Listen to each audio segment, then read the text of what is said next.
We don't, in many respects, need to deal with it. Not least of all because it is the monarch that is the key to. A storm erupted behind the palace walls as Princess and made a desperate plea for intervention, while King Charles leveled shocking claims of betrayal against Camilla.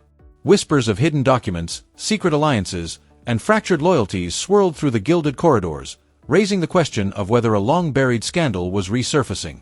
Why would a monarch risk family and legacy in a public legal battle? Faces tightened, voices trembled, and the very throne seemed imperiled, with one misstep capable of igniting a royal crisis the world had never seen. The moment cut through the usual stillness of palace life like a blade, arriving not with ceremony or softened protocol, but quietly and urgently in rooms where only the most trusted voices could speak freely. Princess Anne, long regarded as the unshakable pillar of the royal family, suddenly found herself at the center of a storm she could no longer contain alone.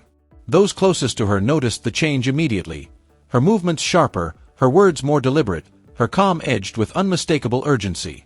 This was no longer the composed figure the public associated with endless duties and tireless service, but a woman pressed into a corner by forces larger than pride or personal conflict, acting not out of emotion but out of sheer necessity. Princess Anne reached out to senior palace authorities and a select circle of trusted insiders, delivering a message weighted with alarm. It was neither a public appeal nor a dramatic outburst, but a measured, desperate plea rooted in responsibility rather than fear. She made clear that the situation at hand had outgrown private disagreements or internal rivalries. Something far more dangerous was unfolding, one that threatened the very balance of the crown.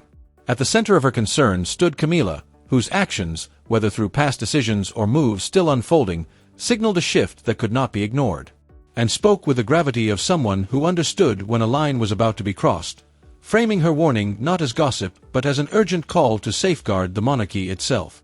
Her voice betrayed no weakness, only clarity, sharp focus, and an unsettling determination. She was not asking for rescue, she was sounding an alarm, convinced that time was running out and that silence or delay would allow the threat to grow irreversibly. As her plea circulated among the palace's highest authorities, the atmosphere shifted. The controlled environment of routine and tradition became charged with tension, and questions arose that no one had been prepared to answer. What had Camilla done? What was she planning? And why had Princess Anne, the steadfast guardian of royal order, chosen this moment for intervention? The calm image projected to the world no longer reflected the reality within the walls. A confrontation was forming, driven not by spectacle but by the quiet realization that the monarchy itself teetered on uncertain ground. Following Anne's warning, events accelerated rapidly. Quiet conversations hardened into formal actions, and whispers gave way to decisive measures. King Charles, long perceived as cautious to a fault, initiated a move few had believed possible against his own household. Behind sealed doors, a formal challenge was set in motion with legal weight, institutional force, and irreversible consequences. There were no public announcements, no press briefings, no outward signs of upheaval, yet everyone inside understood the gravity. The king had authorized a binding internal proceeding against Queen Camilla, a measure designed both as a legal safeguard and a decisive assertion of authority within the palace. The action taken by King Charles represented a symbolic line in the sand. Those familiar with the matter described it not as a traditional lawsuit but as something uniquely royal, a sealed proceeding enforced through the king's authority, supported by advisors, legal counsel, and constitutional precedent. Its purpose was not punishment but control, an attempt to halt momentum that had begun to move beyond the king's consent. For the first time, the monarchy was forced to confront a conflict that could no longer be managed through silence or loyalty alone. At the center were claims striking at the heart of trust, allegations of influence exercised too freely, decisions made without proper authority, and quiet maneuvers aimed at shaping power beyond the king's reign. Framed not as personal resentment but as a pattern, the concerns pointed to boundaries tested and perhaps crossed and the danger of unchecked actions. The shock was immediate and profound. A reigning king moving formally against his own queen was almost unthinkable, with few historical comparisons and none within living memory. Even seasoned palace officials struggled to process the implications. This was no domestic disagreement but an institutional rupture, threatening to expose the monarchy's inner workings. For King Charles, the decision was not made lightly, and those close to him understood the personal cost involved, yet he believed something larger was at stake: his authority, his legacy, and the future balance of the crown. By choosing a legal and procedural route, he signaled that persuasion alone could not resolve the conflict, and that structure, documentation, and enforceable limits were required. As news of the action quietly spread through palace corridors, tension thickened, alliances shifted, and advisors measured every word. The institution that prided itself on continuity suddenly felt fragile. Princess Anne's earlier alarm now appeared prescient. Her plea had not been an overreaction, but a warning. Yet one truth remained unsettling. Once such a line is drawn within a monarchy, it cannot easily be erased. The king's challenge against Camilla marked a turning point, not just in their relationship, but in the very way power, loyalty, and control would be understood going forward.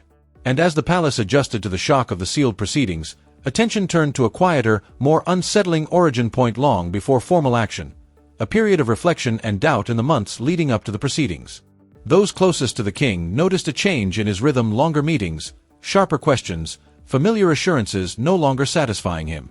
The source of his unease lay not in the noise outside the palace, but in what he observed within.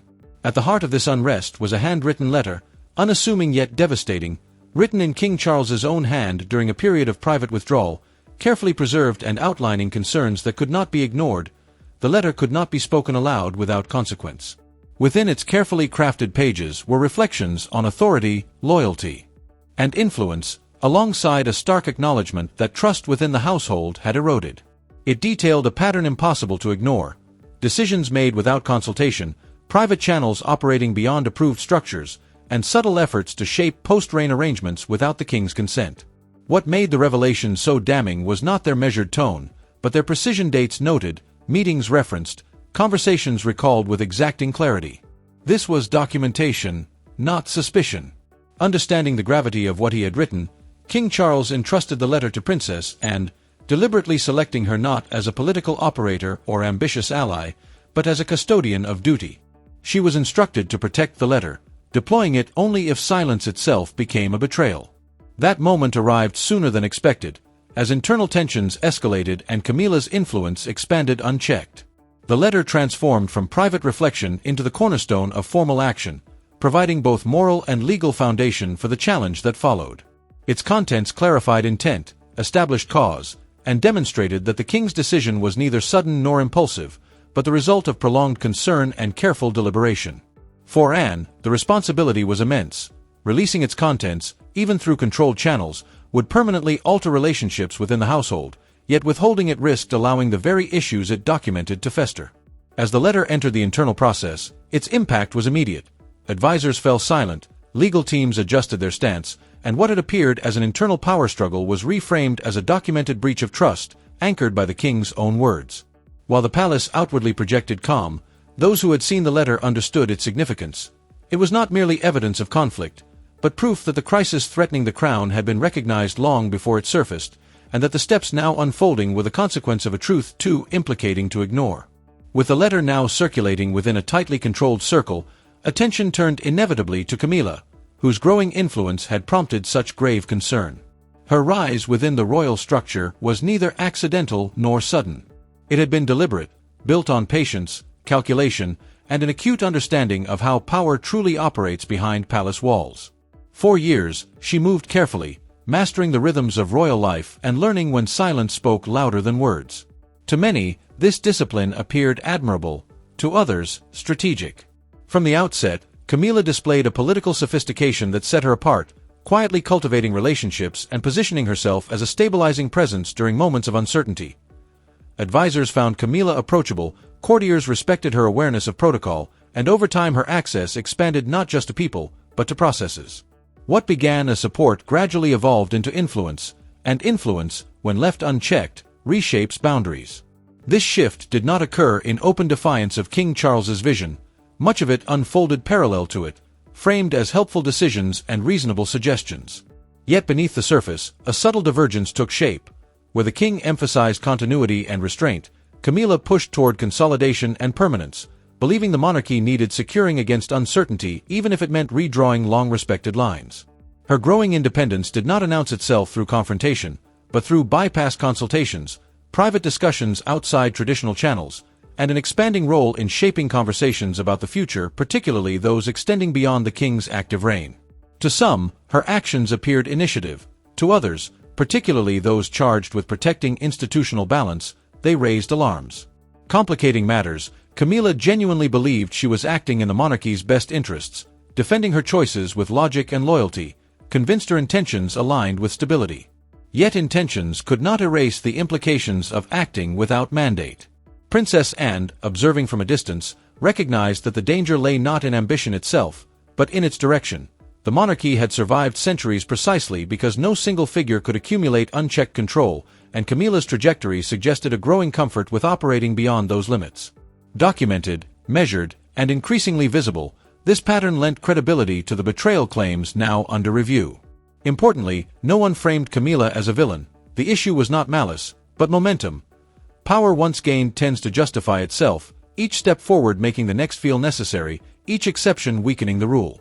As her influence expanded, the gap between Camilla's vision and the monarchy's long-term interests widened just enough to become dangerous.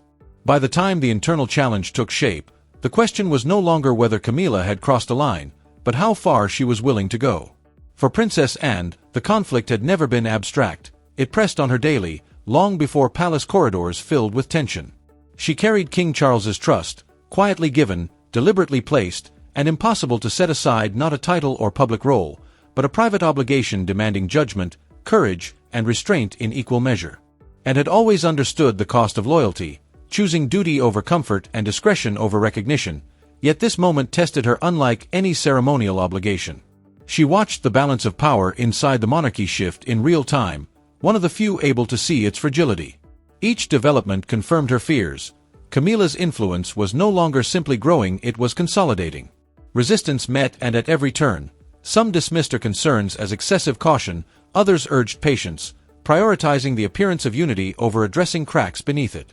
For Anne, that logic was dangerously short-sighted. History had taught her that silence chosen for convenience often became complicity. What weighed most was isolation. Speaking out, even privately, would place her in opposition to powerful interests and strain relationships she had spent decades protecting. Yet doing nothing would allow decisions she believed King Charles himself would never have sanctioned to unfold.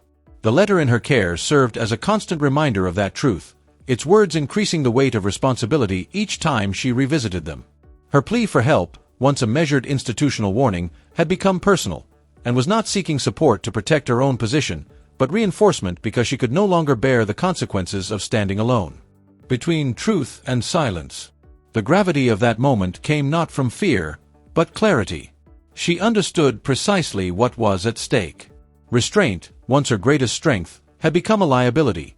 The same discipline that had kept her steady for decades now risked enabling the slow erosion of the monarchy's foundations. Camilla's consolidation of control was too subtle to spark public alarm, yet steady enough to reshape outcomes. Each quiet success made the next easier, each unchecked move narrowed the space for correction, and in confronting this reality, Anne reached her breaking point not through collapse, but through resolve. She accepted that remaining silent would be the true betrayal, not of any individual, but of the institution she had sworn to protect. Comfort power was no longer enough. Princess Anne understood that challenging it when necessary was equally her duty. This realization transformed concern into action, and she ceased to be merely an observer of the crisis, becoming its moral center, willing to bear the strain of confrontation so the monarchy might have a chance to correct its course. With that decision, the conflict moved beyond quiet unease into something far more consequential, setting the stage for forces within the palace to collide. The palace, once a symbol of seamless tradition and hierarchy, now felt like a maze of tension and urgent calculation. In every hallway and ornate chamber, whispers of alliances, doubts, and strategy cut through the air of ceremony. The carefully choreographed image of unity showed cracks, some subtle, others impossible to ignore, as hurried aides, lawyers, and senior officials carried documents with deliberate urgency. Camilla, aware of the stakes, moved swiftly to shape the narrative in her favor, circulating statements portraying Anne's challenge as a personal grievance rather than a formal claim. But Anne, precise and unyielding, countered with meticulously organized records, letters, meeting notes, and witness accounts that traced every claim with chronological clarity. Legal teams huddled over tables scattered with papers, advisors whispered counsel ranging from cautious to bold, and senior palace figures navigated a labyrinth of shifting loyalties, aware that a single misstep could have long-reaching consequences. Tradition no longer held sway. Timing, evidence, and strategy now determined outcomes. And released her information in measured stages, anticipating each attempt to discredit her, supported by loyal, credible witnesses who affirmed her documentation. Every interaction underscored a central truth. The monarchy was no longer merely about protocol. It was about survival, about aligning truth and authority in the most challenging circumstances. The corridors, once echoing with laughter, now vibrated with strategy and calculation. Every move, every revelation reshaped alliances and tested loyalty, pushing the monarchy into uncharted territory where each gesture carried meaning and every moment could tilt the balance. In this crucible, Anne's determination, Camilla's maneuvers, and the decisive yet cautious actions of the palace's inner circle converged into a tense, unpredictable struggle, one whose outcomes were uncertain and whose historical significance was undeniable. The courtroom carried the weight of history, amplifying every glance and word. This was no longer a dispute between Camilla and Anne, but a reckoning for the monarchy itself, a test of its ability to confront truth, examine faltering loyalties, and protect the integrity of its legacy. King Charles maintained measured authority, but even he could not conceal the strain, as documents, witnesses, and questions struck at the mechanisms of power and the accountability of those who had shaped it. Anne presented her evidence deliberately, her letters dated and annotated, witnesses precise, and the sequence of events painting a picture of intent, timing, and responsibility. The legal debates unfolded like a chess match, senior officials navigating precedent, public perception, and family loyalty. Every gesture and pause carried weight, as if the nation itself watched. This trial had become a mirror for the monarchy, raising fundamental questions. Who truly controlled the crown's legacy? Could loyalty survive on obedience alone, or required transparency, fairness, and accountability? Could the institution recognize its missteps and correct them, or would it cling to image at the cost of truth? Every objection, ruling, and statement carried significance beyond the immediate conflict. The palace had transformed into a forum for reflection, where the survival of respect and legitimacy depended on courage and the willingness to confront uncomfortable truths.